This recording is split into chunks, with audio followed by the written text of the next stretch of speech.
Hey, Dwight Clow here. I help people discover the God who likes you, and today I'm going to show you how the life challenges you have in your life are not the tragic end to the story, but instead can be the beautiful beginning of a much bigger story with God. We are going through the gift of your influence. We're on day 8. We're working our way through your 6 unique qualifications. These are the things that qualify you to make a difference in your world. Did you know that nobody else in all of human history is poised to make the difference that you are designed to make? And these 6 unique qualifications help to show you the unique place that you have for making a difference in your world and bringing eternal good into many, many lives. And today we're we're dealing with qualification number 2, your life challenges. And all of us have life challenges. I certainly have had mine. I've had businesses that have failed. I've gone bankrupt. I've been homeless. And the list goes on and on. So I've had my challenges, and I'm sure that you've had yours as well. But what do we do with those challenges? The reality is they don't need to be the end of the story, but they can be the beginning of a beautiful story of influence, God-given influence that enables you to bring good into many, many lives. I'll start here with a story that you may know or you might not know. On July 30th, 1967, a 17-year-old girl dove into the waters of the Chesapeake Bay. And she misjudged the depth of the water. There was an accident. She was paralyzed from the neck down. And as she lay in the hospital that summer of 1967 and her friends came to visit, she begged them to please slit her wrists or to please push pills down her throat, anything to end her life so that she wouldn't have to spend the rest of her life a prisoner in her own body as a quadriplegic. Well, as things turned out, she did not commit suicide. Instead, she went on to write more than 50 books. She became a famous artist, and she won numerous national and international awards. She became one of the most influential Christians of all time. And I'm talking, of course, about Joni Eareckson Tada. God allowed a life challenge to come into her life, but then redeemed that life challenge for good. And she's been able to influence millions. Or you might think about Nick Vujicic. Nick was born in 1982 in Melbourne, Australia, with no arms and no legs. We might say to ourselves, what a tragedy. But that's not how he's looking at it. Instead, he's flying around the globe, helping people discover how to break out of the boundaries that they find themselves confined in. And not only that, he's a star of my favorite short movie, Butterfly Circus. If you haven't seen it, I recommend it to you. It is a great show. Sometimes our life challenges are the result of bad decisions that we make. I mean, all of us have made bad decisions at some point or another. And a good example of this that comes to my mind is Chuck Colson. Charles Colson was President Richard Nixon's hatchet man in the Watergate scandal. And as a result of the crimes that he committed, on June 21st, 1974, he was sentenced to prison. Chuck Colson had recently become a born-again Christian, and he was really hoping that the judge would show leniency to him. And I remember the day he was sentenced, he said, "Oh well, I guess I'll have to serve the Lord in prison."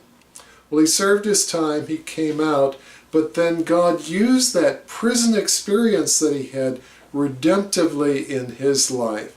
And he was able to start a ministry called Prison Fellowship that has brought help and hope and healing to hundreds of thousands of prisoners and their families all over the world. So it's been a huge, huge blessing to many, many people. And many people will be in heaven because of this. Or you might think about Bill and Bob. They were both hopeless alcoholics, but they met in Akron, Ohio in 1935, and God had shown grace to them and brought them out of this terrible alcohol addiction. And then God brought them together and used the difficult past that they had experienced to enable them to form Alcoholics Anonymous, or AA, that has gone on to help millions of people find a place in recovery and find a path to sobriety out of this alcohol addiction. So all of us have life challenges. Maybe we had no control over it. Maybe it's a result of our own bad decisions. But in any case, God is ready to use those life challenges redemptively. He's ready to take those life challenges and use them for good in many, many lives. The first step, however, is very important. We need to take those life challenges to God and get what He has for us. Get the grace that He has for us. So whether it's cancer or a loss or financial troubles or marital troubles or whatever the problem might be, the challenge might be, we need to go to God first and get the grace that He has for us. That might take a moment, that might take decades, but once you have the work that God wants to do in your life as a result or in response to this life challenge that you face, then this life challenge qualifies you in 4 ways to make a difference in your world. The first way is it gives you a platform. You've had a challenge in a certain area.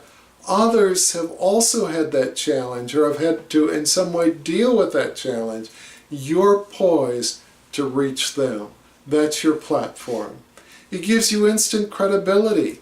I could talk all day long to people with disabilities and try to do my best, but if Johnny Erickson Tata was wheeled into the room, there would be instant credibility because she's lived the life. She's walked the walk, so to speak, although she, of course, as a quadriplegic doesn't walk, but she's lived it. She understands it. She knows it. And that's a third way in which these life challenges qualify you uniquely, is you have empathy for those who are going through what you've gone through. If your child has gone through cancer, then you have a unique empathy for another family whose child is going through cancer. You can feel their pain. You understand their struggle. And finally, if you've gone to God and received the grace that He has for you in the area of your challenge, you have a message that's going to resonate and reverberate with the people that God has designed for you to reach. You know, in our places of deepest pain are also the places where we can meet God most meaningfully and find the deepest healing.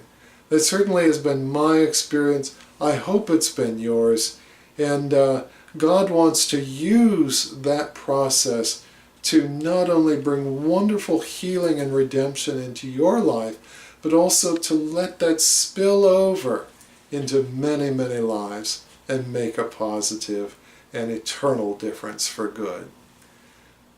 Anyway, as always, I have a free gift for you at my store, kim51.com. That's KIM51.com. It's waiting for you there. And next time we'll be talking some more about the gift of your influence. I'm looking forward to seeing you then. Have a great day.